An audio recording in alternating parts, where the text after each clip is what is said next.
নিজেও বাচিব লাগিব ভাই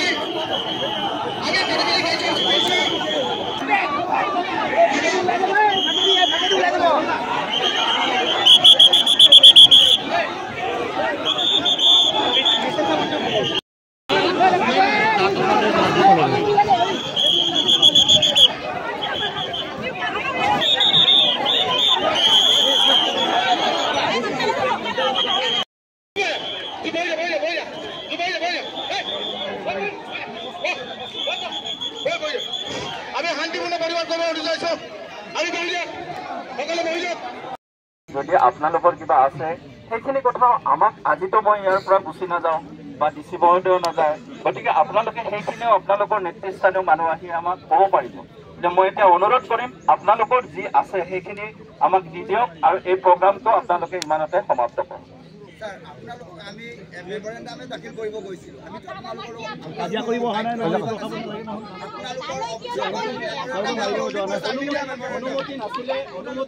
অনুমতিটো নিদিয়ে ছাৰ আমি অনুমতিটো কিয় নিদিয়ে আপোনালোকে বিজেপিয়ে অপেনভাৱে মিটিং কৰিব পাৰে ৰাস্তাত আমাৰ নোৱাৰে বাৰে কিয় দিছে অনুমতি কেতিয়া লাগে আপোনালোকে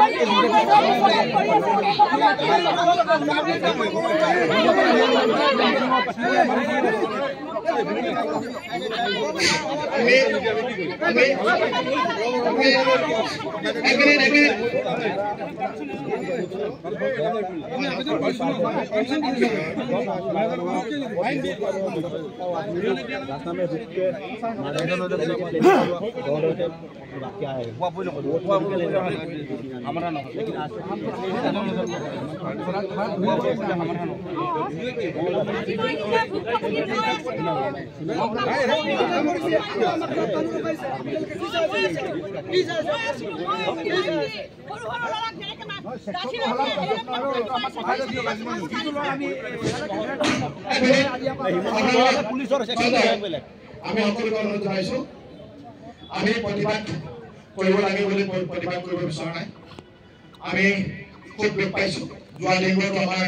ধেমাজি জিলাৰ অন্তৰ্গত জুলাইত বিভিন্ন সময়ত এনেকৈ এনেকুৱা হিংসাত্মক কাৰ্যসূচী চলি আছে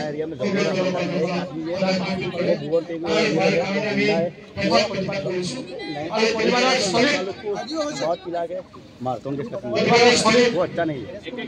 অসম প্ৰদেশ কংগ্ৰেছ কমিটিৰ সন্মানীয় যুৱ কংগ্ৰেছ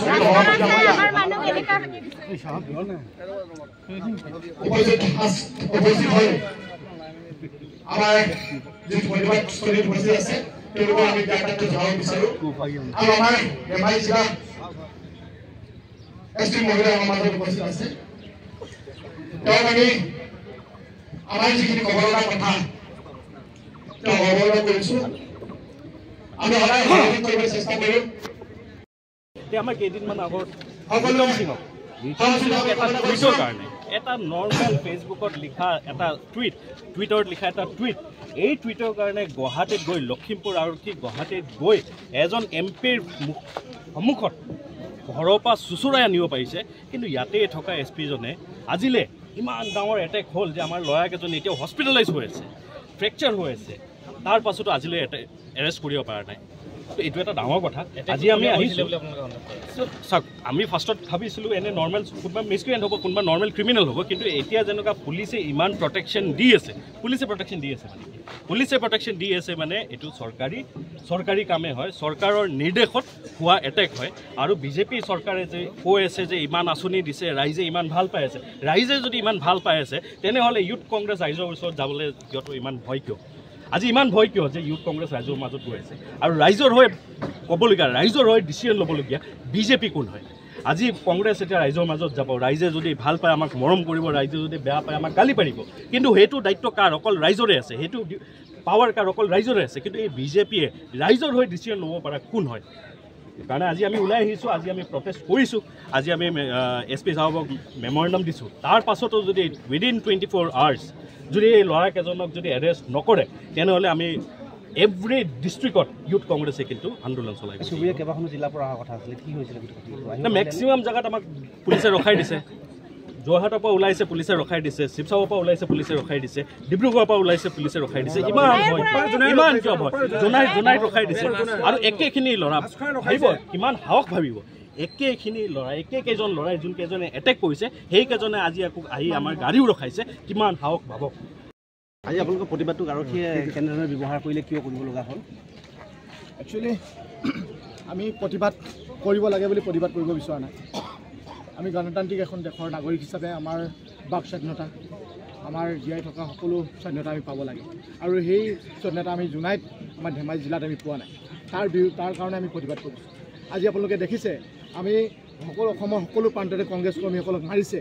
আৰু পুলিচ প্ৰশাসনকো মাৰিছে তেওঁলোকে বিজেপি কৰ্মীসকলে মৰাৰ পিছতো তেওঁলোকে কোনো ব্যৱস্থা লোৱা নাই তাৰ আজি এটা অংশ হিচাপে আজি জোনাইত সিদিনা পৰহিদিনা এটা ঘটনা ঘটি আমাৰ কংগ্ৰেছ দলৰ কৰ্মীসকলে প্ৰচাৰ কৰিবলৈ যোৱাৰ কাৰণে তেওঁলোকে আগতীয়াকৈ হস্তম হৈ আছে দা কোঠা লাঠি লৈ হস্তম হৈ থকা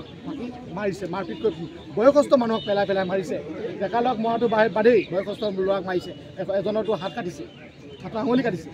তেনেস্থলত আমি নন ভেলেবল কেছ দিছিলোঁ যিটো এটেম্প টু মাৰ্ডাৰ আৰু এই হোৱাৰ পিছতো যিজন মানে একিউজ তেওঁলোকক দিনতে মাতি আনি লগত এৰি দিছে আৰু তেওঁ তেওঁলোকে যদি এৰি দিয়ে তেতিয়াহ'লে আমি কাৰ ওপৰত আশা কৰি আমি জীয়াই থাকিম আমি গণতন্ত্ৰক আশা কৰি প্ৰশাসনক আশা কৰি আমি আইন শৃংখলাৰ পৰা আশা কৰি আমি জীয়াই থাকোঁ আৰু সেই সুবিধাখিনি আমি কংগ্ৰেছ দলৰ কৰ্মীসকলে পোৱা নাই তাৰ বিৰুদ্ধে প্ৰতিবাদ কৰিবলৈ আহিছিলোঁ প্ৰতিবাদ কৰিব স্থলীত আজি তেওঁলোকে আগতীয়াকৈ গম পায় জিলা প্ৰশাসনে হাজাৰ পুলিচ প্ৰশাসন মোতায়েন কৰি আমাৰ কাৰ্যসূচী বিফল কৰিবলৈ চেষ্টা কৰিছিল কিন্তু আমাৰ কংগ্ৰেছ কৰ্মীসকলে বহি থকা নাই আৰু তেওঁলোকে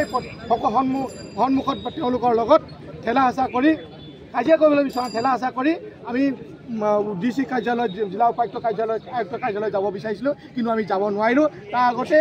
তেওঁলোকৰ লগত এটা হতাহতি কাৰ্যসূচী হোৱাৰ কাৰণে আমি ইয়াতে বহি দিব লগা হয় বহি দিয়াৰ পিছত আমি মেম'ৰিণ্ডাম তেওঁলোকক দিওঁ আৰু আমি হিংসাত্মক কাৰ্যসূচী আমি নিবিচাৰোঁ যেতিয়া